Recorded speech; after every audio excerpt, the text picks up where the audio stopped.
Yeah, at first I was afraid to do like my forearms. I wanted to keep it in a way just to dress and, keep it clean. But then, it just happened. And I went for it, and I don't regret it. My name is Pedro Maruri, and I was born and raised in Mexico City. Been living in Brooklyn since year 2000, and that's where I call my home. I live in Mexico City till the age of 16, then decided to move and come to New York City. I was very influenced by one of my cousins that he was living in San Francisco. And when he came back home, it was heavily tattooed. And then, the way, the dress and stuff, like, I guess, that's where it came from. And then, when I started painting, also, like it kind of goes hand in hand, with, like an artistic way. When I was 16 years old, that's when I got my first tattoo.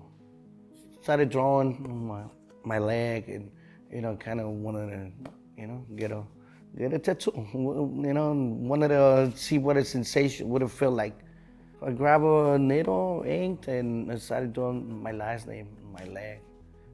You probably won't see it with the initial, fade away. But yeah, I did it myself. Did you get in any trouble? Oh yeah, over that, yeah. So my father was very strict, and I was living on my own, so pretty much I could do whatever I wanted. But that's always something that, I guess the way that I was raised, like from it's a form of respect, and What was your next tattoo? I was like 22 years old, and it's something that I always wanted to get. And it's the clown faces with a saying "Smile now, cry later." Somehow, for some reason, I was wanted to get that, but it took longer. It took longer than. I think it was worth the wait. At least gonna get a nice piece. Nothing that I will regret. Then I got my other I got a Saint Jude. I'm a strong believer. I got my faith on Saint Jude, so that's why I wanted to get it, and yeah. First, I was afraid to do like my forearms. I wanted to keep it in a way just to dress and keep it clean. But then, it just happened. And I went for it, and and I don't regret it.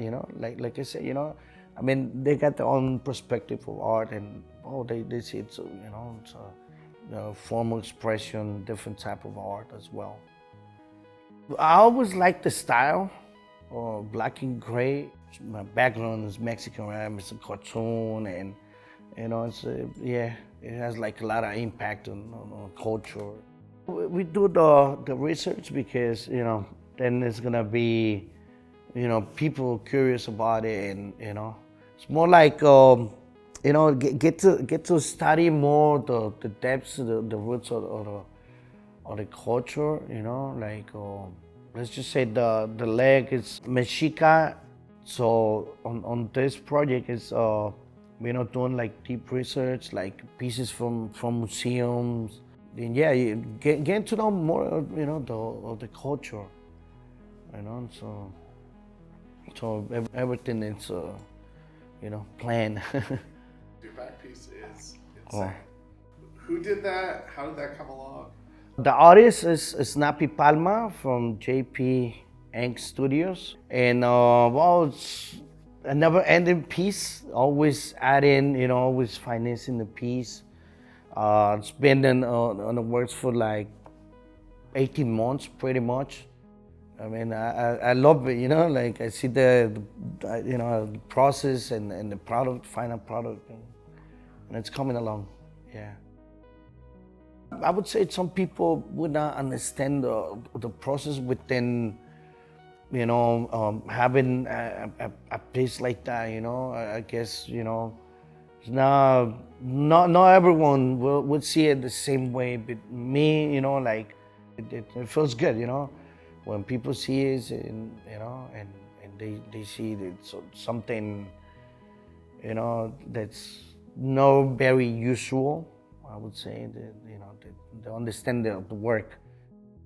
I show to my father, and he understand the it's also something meaningful in a way that represents like background, ancestry, the culture, and well, he said he liked it. He actually liked it, and for what it represents, and then he see the type of work, and yeah, he ended up liking it.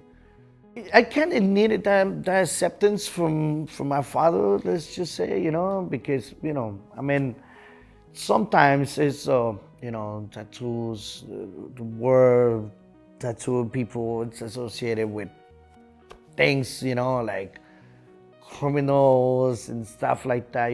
Probably they have that old perspective, But as he saw that I have something that actually means and represents the culture. It's not it's nothing bad. I lived it through the process of the back piece, then extended to the back of the head and the side, and people will look at you in a different way.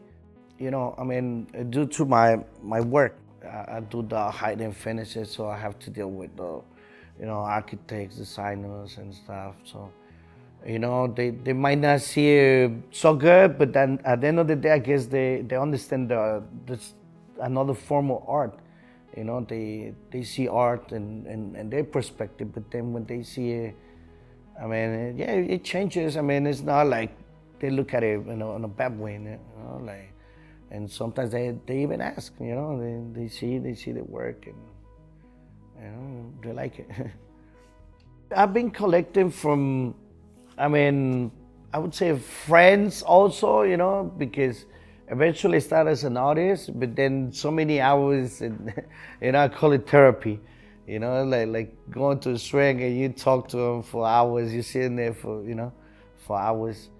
I just wanted to be part of, something that it was in the works, and well, so right now, you know, like I said, we get to go to conventions, and I'm like the walking canvas. So yeah, it's fun, I'm happy, the way the back piece is coming along, then it's my leg, full sleeve coming along. I mean, pretty much, yeah, I mean, I'm good with I'm at. I'm good with I'm at so far. It's something that I always want, like I wanted, and then every piece, we see the placement, the composition, and no, I don't regret any of my tattoos at all.